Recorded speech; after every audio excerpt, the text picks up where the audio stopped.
Hi hello बच्चों, आपका स्वागत है हमारे यूट्यूब चैनल सफलता क्लासेस बाय कुलदीप सर में। तो बच्चों, आपका स्वागत है हमारे यूट्यूब चैनल सफलता क्लासेस बाय कुलदीप सर में। तो देखिए बच्चों, आज हम क्लास 12th के हिंदी के बारे में बात करेंगे। ठीक है, तो आप बच्चों, आप सभी लोग कैसे हो? मैं आशा करता हूँ आप सभी लोग बहुत अच्छे होंगे, खुशहाल होंगे। तो देखिए बच्चों, आज हम क्लास 12th के हिंदी के बारे में बात करेंगे।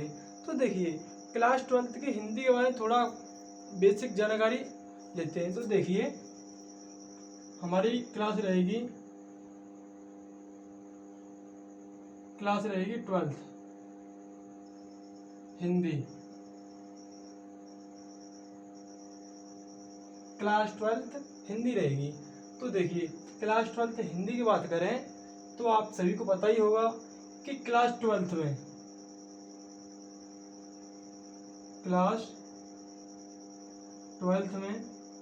हिंदी का पेपर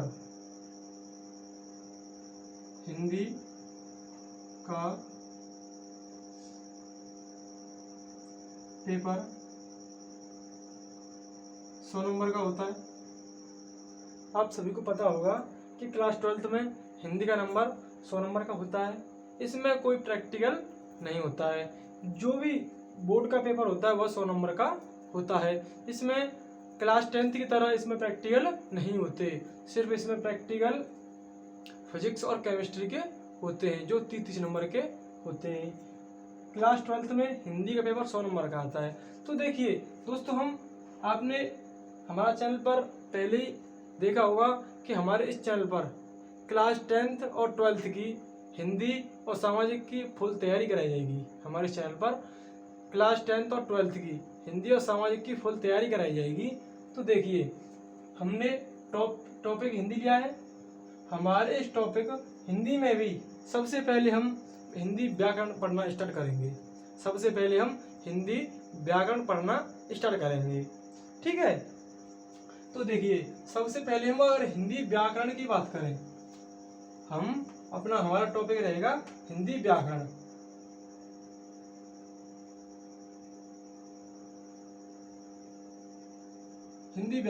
हमारा टॉपिक रहेगा हिंदी व्याकरण।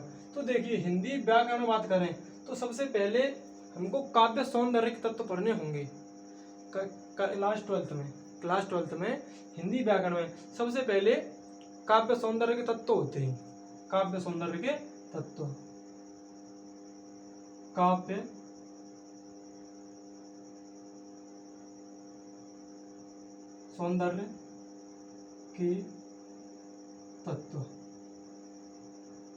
ठीक है, क्लास 12th में हिंदी व्याकरण में जो पहला चैप्टर होता है या पहला अध्याय होता है, काव्य सौंदर्य के तत्व होता है। तो काव्य सौंदर्य में रस, छंद, अलंकार होते हैं। तो सबसे पहले हम उसमें रस होते हैं। तो सबसे पहले आज हम भी रसों की बात करेंगे। ठीक है, तो आज का हमारा मेन टॉपिक रहेगा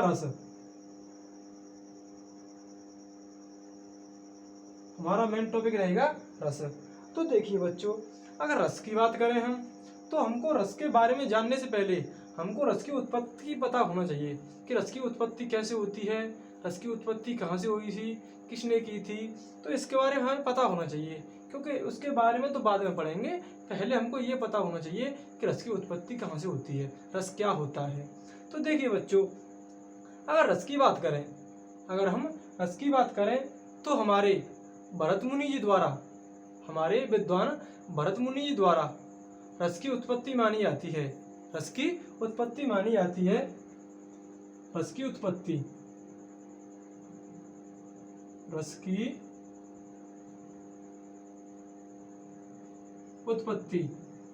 भरत मुनि द्वारा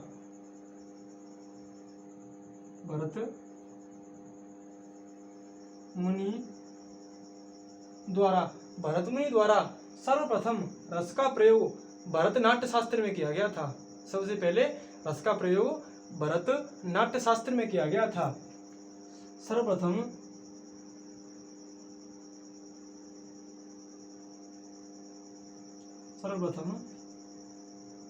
रस का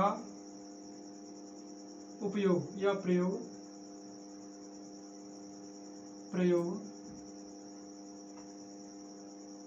भरत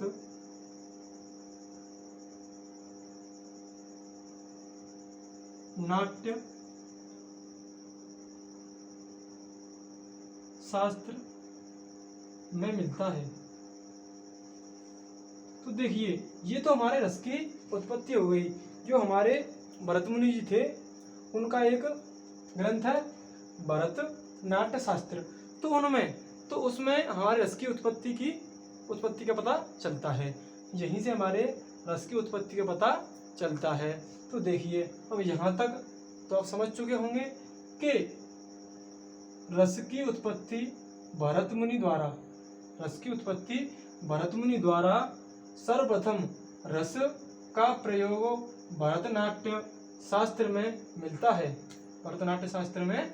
मिलता है। तो सबसे पहले यही मानते हैं कि रस की उत्पत्ति भरत मुनि द्वारा की जाती है। तो देखिए आगे हम रस की बात करते हैं। तो देखिए अब हमारी ये होती है कि रस कितने प्रकार के होते हैं, रस क्या होते हैं, ठीक है। तो देखिए अगर हम रसों की बात करें तो क्लास 12th में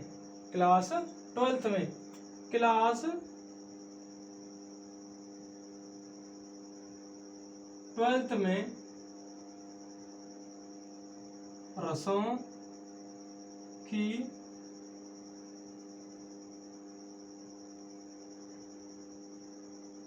संख्या 5 है। क्लास 12th में रसों की संख्या 5 है, ठीक है बच्चों, कोई दिक्कत तो नहीं है। क्लास 12th में रसों की संख्या 5 है। अब ये पता होना चाहिए कि रस कौन कौन से 5 होते हैं। तो नंबर 1 पे आता है हमारा हास्य रस।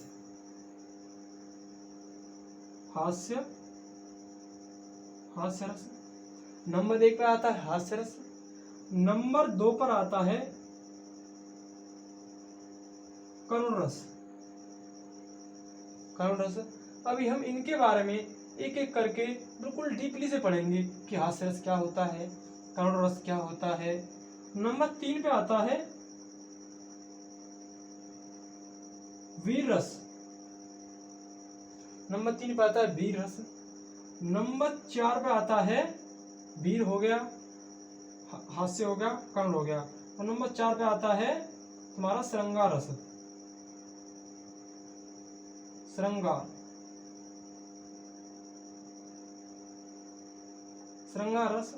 और नंबर 5 पर आता है शांत रस।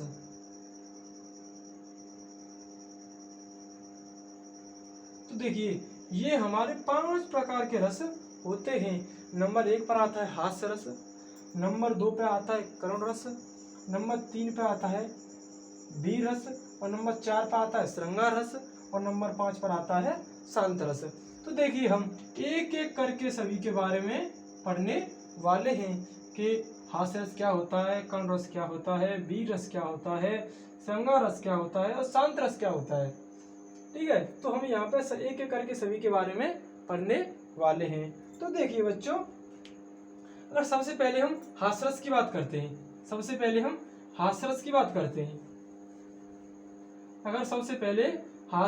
बात करें, सबसे पहले हास्य रस।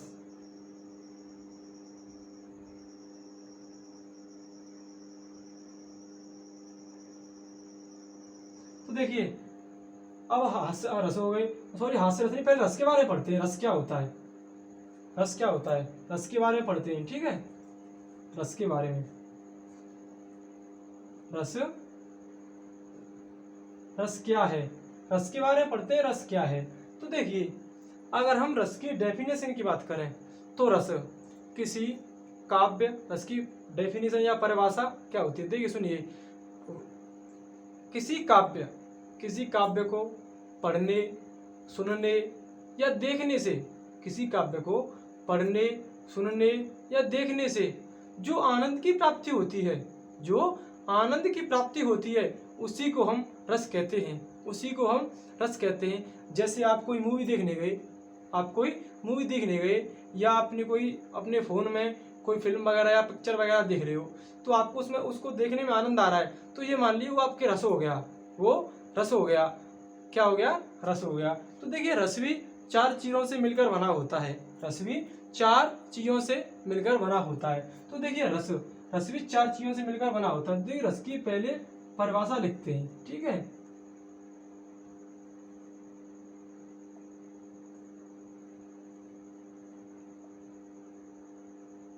रस की परिभाषा क्या होती है? किसी काव्य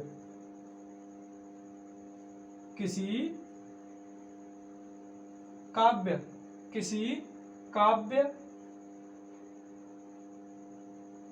को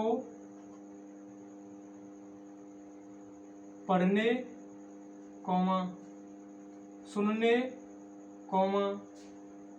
देखने, किसी काव्य को पढ़ने, सुनने, देखने से, किसी काव्य को पढ़ने, सुनने व देखने से, जिस देखने से जो हमें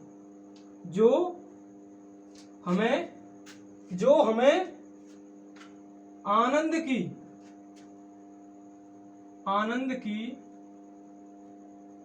प्राप्ति होती है, जो हमें आनंद की प्राप्ति होती है, उसे हम रस कहते हैं। उसे हम क्या कहते हैं? उसे हम रस कहते हैं, ठीक है। परिभाषा होती है रस की, किसी काव्य को पढ़ने, सुनने व देखने से जो हमें आनंद की प्राप्ति होती है, उसे हम रस कहते हैं। तो यहाँ पे बच्चों आपको कुछ समझ में आया होगा कि किसी काव्य को पढ़ने, सुनने या देखने से जो हमें आनंद की प्राप्ति होती है, उसी को हम रस कहते हैं, ठीक है। अब देखिए हमारे यहाँ पे रस हो गया, आप इसका स्क्रीनशॉट भी ले सकते हो, ठीक है।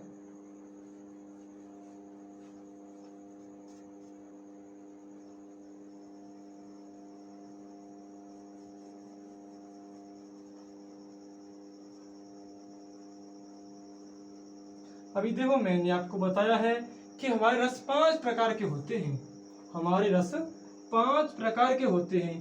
और देखिए 5 प्रकार के कौन कौन से होते हैं? हमारे रस 5 प्रकार के कौन कौन से होते हैं? तो मैंने आपको भी बता ही दिया है कि नंबर 1 पे आता है हास्य रस, और नंबर 2 पे आता है करुण रस, और नंबर 3 पर आता है वीर रस, और नंबर 4 पे आता है श्रृंगार रस, और नंबर 5 पर आता है शांत रस। तो देखिए सबसे पहले हम हास्य रस की बात करते हैं। हास्य रस क्या होता है? हास्य रस क्या होता है? हास्य रस को हम कहाँ पर यूज करते हैं या किस तरीके से यूज में आता है? तो नंबर 1 पे आता है हमारा हास्य रस। हास्य रस की बात करें तो देखिए हास्य रस की डेफिनेशन की बात करें तो हास्य रस किसी व्यक्ति या वस्तु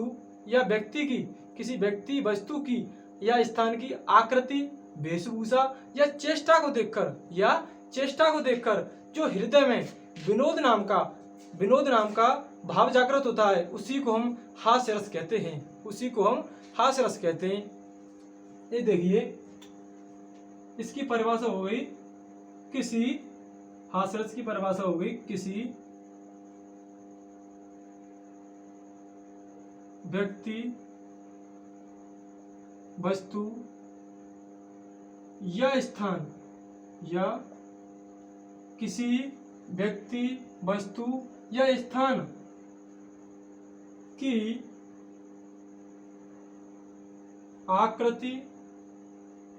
आकृति,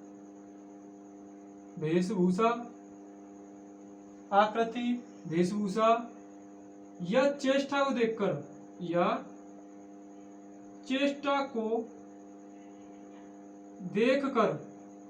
या चेष्टा को देखकर जो हमारे हृदय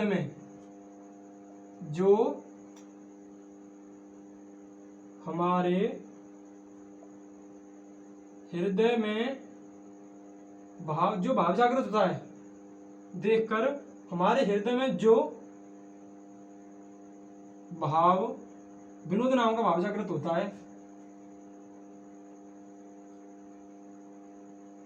विनोद नामक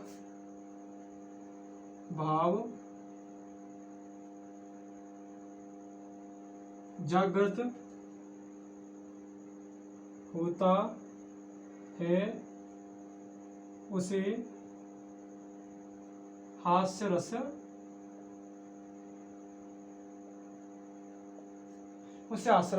कहते हैं। ठीक है बच्चों, तो ये ज्यादा बड़ी डेफिनेशन नहीं है, ज्यादा बड़ी डेफिनेशन नहीं है। तो देखिए हास्य रस की बात करें सबसे पहले, तो हास्य रस की परिभाषा देखते हैं क्या होती है। हास्य रस किसी व्यक्ति, वस्तु या स्थान की आकृति, वेशभूषा या चेष्टा को देखकर हमारे हृदय में जो विनोद नामक भाव जागृत होता है उसी को हम हास्य रस कहते हैं। जैसे हम इसे अपने शब्दों में डिफाइन करें तो कैसे करेंगे। देखिए आप कहीं जा रहे हो, आप कहीं घूमने गए, आपको वहां पे कोई पागल व्यक्ति दिखा, तो आप उस पागल व्यक्ति को देख करके हंसने लगे, जो आपको हंसी आएगी ना वही हमारा हास्य रस होगा। यहाँ पर कोई व्यक्ति आ रहा है, उसने फटे हुए कपड़े पहन रखे हैं। आप कहीं जा रहे हो, आपको कोई व्यक्ति मिलता है, उसने फटे हुए कपड़े पहन रखे हैं। आपको उसे देखकर जो हंसी आएगी ना, आपके हृदय में विनोद नाम का एक भाव जागृत होता है, और भाव जागृत होता है तो उसी को हम हास्य रस कहते हैं। तो देखिए हास्य रस का एक एग्जाम्पल और पूछ लेता है एग्जामिनर, बोर्ड एग्जाम में एग्जामिनर एक उदाहरण और पूछ लेता है एग्जामिनर। तो देखिए उदाहरण क्या होता है।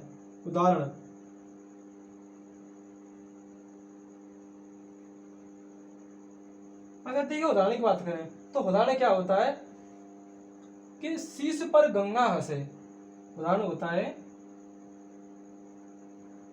शीश पर गंगा हंसे,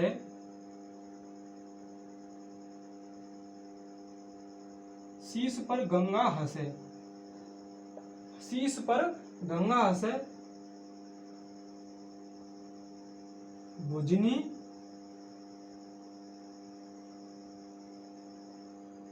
शीश पर गंगा हंसे, बुझनी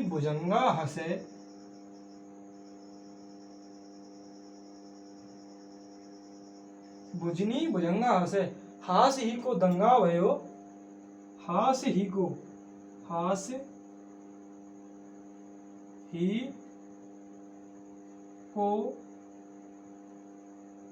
दंगा बहो, हास ही को दंगा बहो, नंगा के विवाह में। हास ही को दंगा बहो, नंगा के विवाह में। तो देखिए अगर एग्जामिनर आपसे क्वेश्चन कैसे पूछेगा, कि किन्हीं आपको 2 या 3 रसों के नाम दिए होंगे कि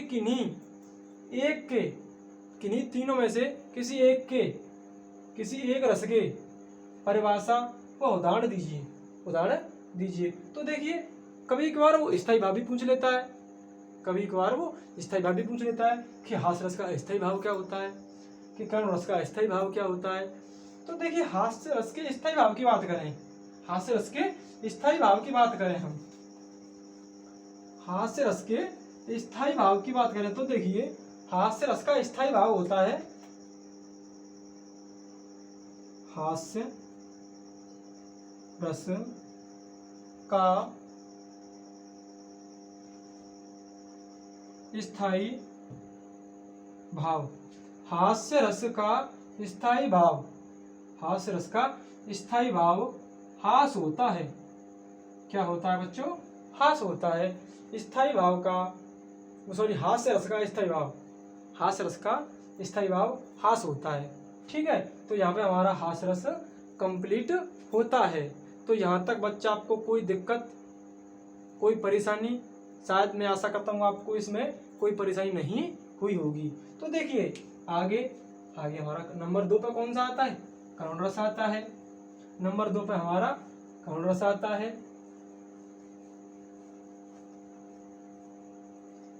तो नंबर 2 पर आता है करुण रस। अब देखिए करुण रस के बारे में ही बात करेंगे। करुण रस क्या होता है, परिभाषा क्या होती है, उदाहरण क्या होता है, ठीक है, तो सबके बारे में बात करेंगे। तो देखिए नंबर 2 पर आता है करुण रस। करुण रस, करुण रस।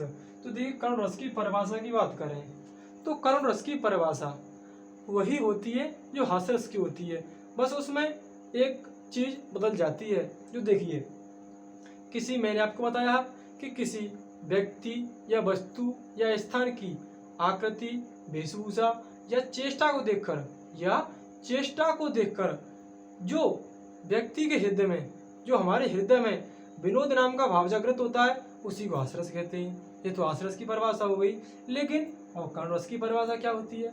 तो देखिए करुण रस की परिभाषा क्या होती है, किसी व्यक्ति, वस्तु या स्थान, किसी व्यक्ति, वस्तु या स्थान की आकृति, वेशभूषा या चेष्टा को देखकर जो हमारे हृदय में शोक नाम का भाव जागृत होता है, हमारे हृदय में जो शोक नाम का भाव जागृत होता है उसी को हम करुण रस कहते हैं, उसी को हम करुण रस कहते हैं। तो देखिए परिभाषा क्या होती है,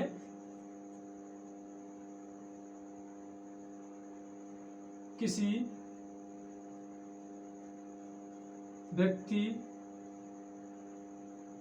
व्यक्ति, वस्तु, स्थान, किसी व्यक्ति, वस्तु, स्थान की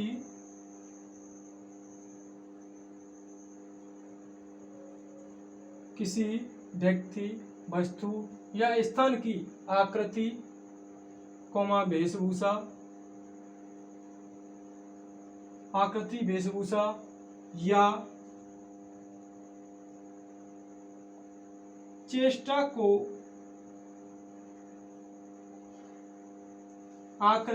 वेशभूषा या चेष्टा को देखकर हमारे हृदय में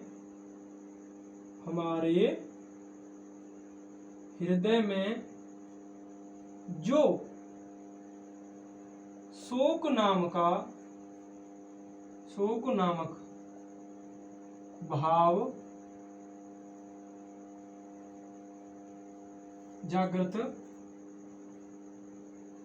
होता है उसे करुण रस कहते हैं। और देखिए ये तो हमारे करुण रस की परिभाषा हो गई।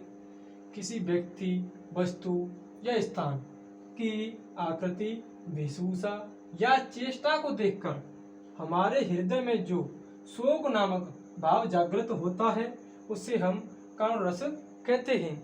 ये तो देखिए आपकी डेफिनेशन हो गई। जो एग्जामिनर पूछेगा आपको, एग्जामिनर आपसे पूछेगा एग्जाम में, तो आपको यही परिभाषा लिखनी है, ठीक है। अब देखिए हम इसे समझने के लिए अपने शब्दों में कैसे यूज करेंगे। तो देखिए आप कहीं बाजार घूमने गए, ठीक है, आप कहीं बाजार घूमने गए, आपके सामने कोई एक्सीडेंट हो जाता है, आपके सामने कोई एक्सीडेंट हो जाता है। जो एक्सीडेंट होता है तभी आपके दिल में एक शोक नाम का भाव जागृत होता है। कि आपने देखा होगा कि आप जाते हो, एक्सीडेंट हो जाता है। अब एक्सीडेंट हो गया तो आपको अंदर से ऐसी फीलिंग आएगी कि जैसे भाई बहुत गलत हो गया, किसी का एक्सीडेंट हो गया तो भाई बहुत गलत हो गया, ये तो गलत हो गया। जो आपके हृदय में जो वही शोक नाम का भाव जागृत होता है उसे ही हम शोक नाम का भाव जागृत कहते हैं, ठीक है। जो शोक नाम का भाव जागृत होता है उसी को हम करुण रस कहते हैं। अब सीधे शब्दों में हम इसे यूज कैसे कर सकते हैं, किसी व्यक्ति या वस्तु या स्थान की आकृति, वेशभूषा या चेष्टा को देखकर जो हमारे हृदय में शोक नाम का भाव जागृत होता है उसे ही हम करुण रस कहते हैं, ठीक है, उसे ही हम करुण रस कहते हैं। तो देखिए अगर करुण रस के अगर हम करुण रस के उदाहरण की बात करें तो करुण रस का उदाहरण क्या होता है। तो देखिए हे खग, सुनिए, हे खग हे मृग, हे खग हे मृग हे मधुकर श्रेणी तुम देख सीता मृग नैनी, यह होता है कर्ण रस का उदाहरण। तो देखिए आगे देखते हैं, आगे भी देखते हैं।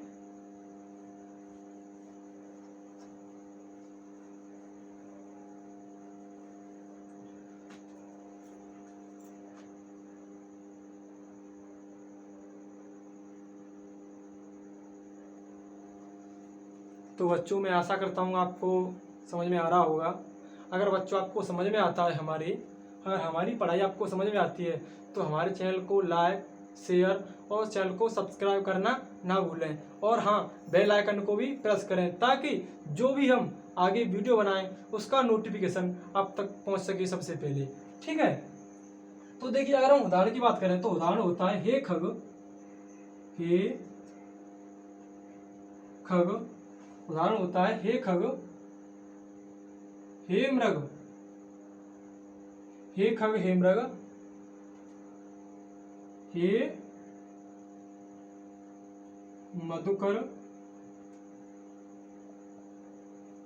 श्रेणी, हे खग हे मृग हे मधुकर श्रेणी तुम देख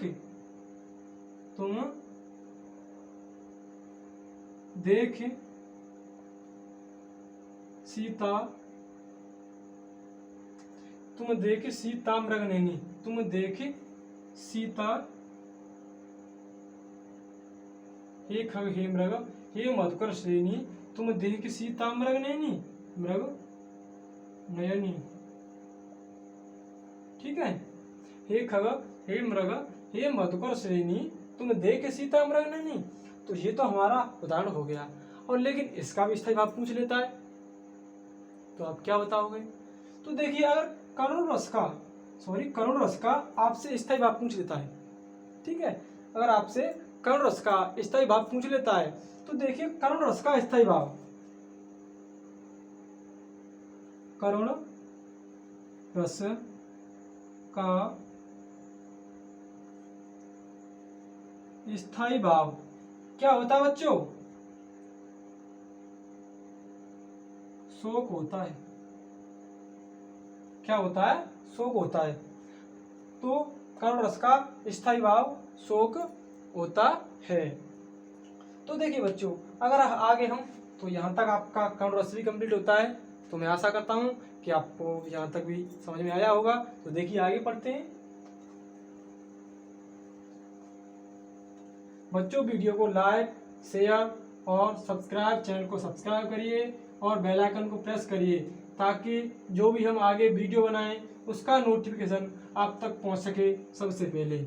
और अपने छोटे बड़े भाइयों के साथ हमारे चैनल की लिंक को शेयर करें और उनको हमारे चैनल के बारे में बताएं ताकि आपके छोटे बड़े भाई बहन भी हमारे इस चैनल से अपनी सफलता के लिए पूरा लाभ उठा सकें, अपनी सफलता में पूरा लाभ उठा सकें। ठीक है बच्चों, और हमने आपको बता ही दिया है कि इस बार जो आगामी परीक्षा होंगी उनमें हमारा स्कोर 90 प्लस रहने वाला है।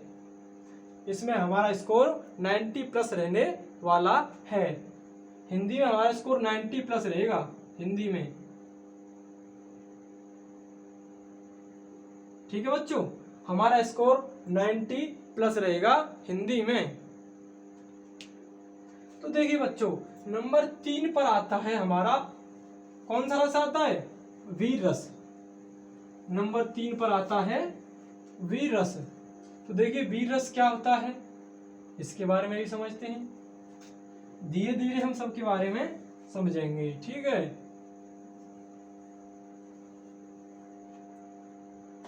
तो नंबर 3 पर आता है वीर रस। वीर रस,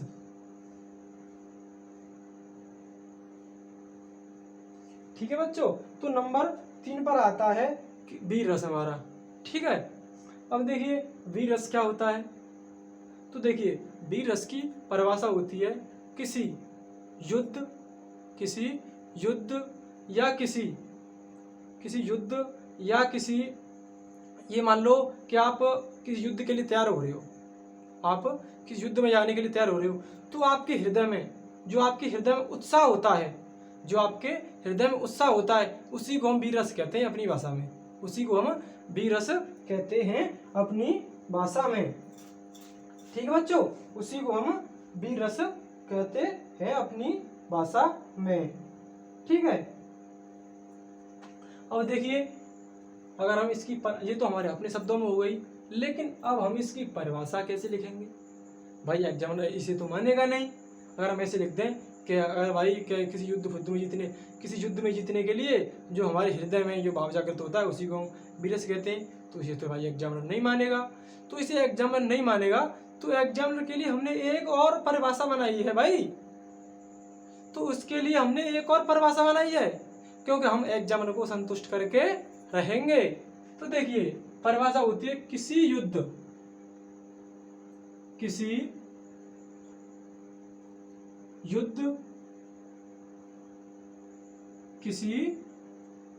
अथवा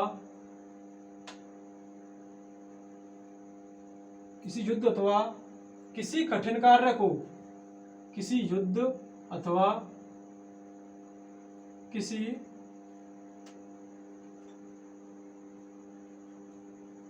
कठिन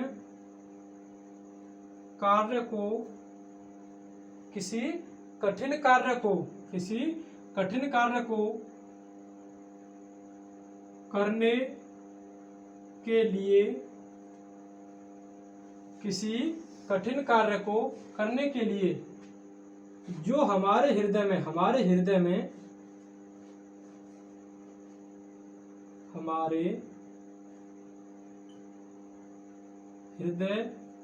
में जो उत्साह, हमारे हृदय में उत्साह जागृत होता है, उसे वीर रस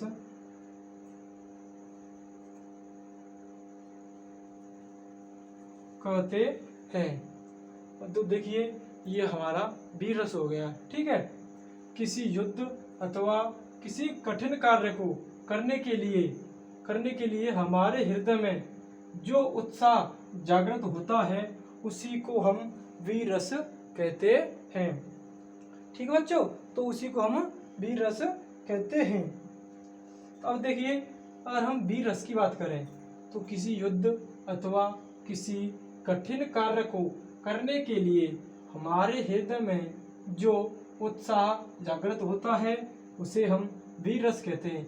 अब देखिए, ये तो बुक की या किताब की परिभाषा से हो गया, जो हमसे एग्जाम पूछेगा तो हम इसे लिख सकते हैं और अपने पूरे नंबर प्राप्त कर सकते हैं। आपको पता ही होगा कि जो हमारे रस होते हैं, रस हमारे 2 अंक के होते हैं, 2 नंबर के आते हैं, हमारे एग्जाम में 2 नंबर के आते हैं। तो देखिए, ये हमारा रस हो गया। अब हम इसे अपनी भाषा में कैसे परिभाषित करेंगे? तो देखिए, हम इसे अपनी भाषा में ऐसे परिभाषित करेंगे कि हम, अगर आप जा रहे हो आप भारत माँ के लिए बॉर्डर पर लड़ाई लड़ने के लिए जा रहे हो। ठीक है, भारत माँ के लिए आप बॉर्डर पर लड़ाई लड़ने के लिए जा रहे हो, माना। तो जो आपके हृदय में उत्साह होगा ना, उस लड़ाई को लड़ने के लिए आपके हृदय में जो उत्साह जागृत होगा ना, उसी को हम वीर रस कहते हैं। तो देखिए, वीर रस का उदाहरण होता है, वीर रस का उदाहरण क्या होता है? देखिए,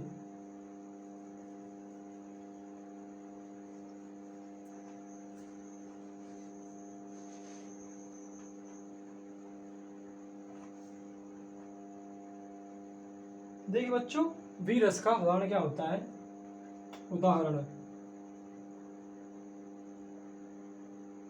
ठीक है, वीर रस का उदाहरण होता है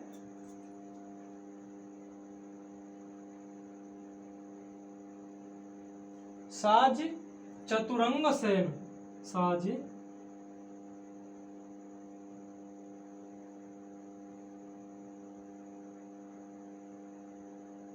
साज चतुरंग सैन में, चतुरंग सैन में, साज चतुरंग सैन में उमंग धरे, साज चतुरंग सैन में उमंग धरे, उमंग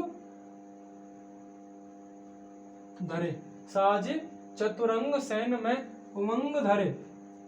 सरजा शिवाजी, सरजा, सरजा शिवाजी, सरजा शिवाजी जंग जीतन चलत, जंग जीतन चलत। तो देखिए ये हमारा हो गया वीर रस का उदाहरण।